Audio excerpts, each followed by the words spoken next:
Bonjour. Maintenant, on est Chodesh Elul et on sait que le minhag de Am Israël, c'est dire Slichot avant Rosh Hashanah et Yom Kippour, jusqu'à Yom Kippour, dire les Slichot Bechol Yom, chaque jour. Alors, il y a quelques halachot qu'on doit savoir pour les Slichot. D'abord, le meilleur moment pour dire les Slichot, c'est entre Hatzot Laïla et Alot HaShachar. On peut voir dans les calendriers chaque fois, quel jour, chaque jour, c'est quand le moment des Slichot. Mais celui qui ne peut pas dire les slichot entre Hatzot Laïla et Alot HaShachar, on peut le dire jusqu'à la Shkia, pendant toute la journée jusqu'à la Shkia.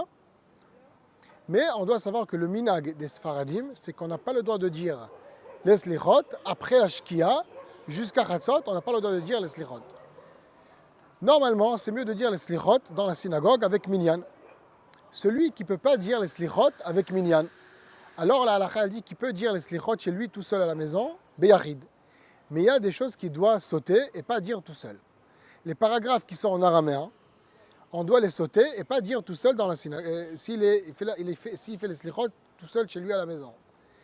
Et les 13 midot, les Yud Gimel midot, vaya avor Hashem al pana vaikra, on ne peut pas les dire tout seul, on doit les dire qu'avec minyan. S'il veut les dire tout seul, il doit dire avec te'amim, comme s'il lit la Torah.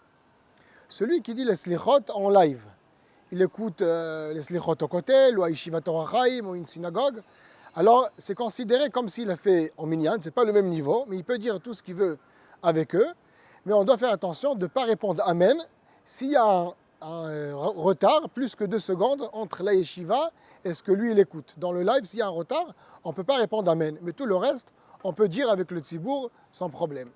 Be'atzlacha ve'yom tov.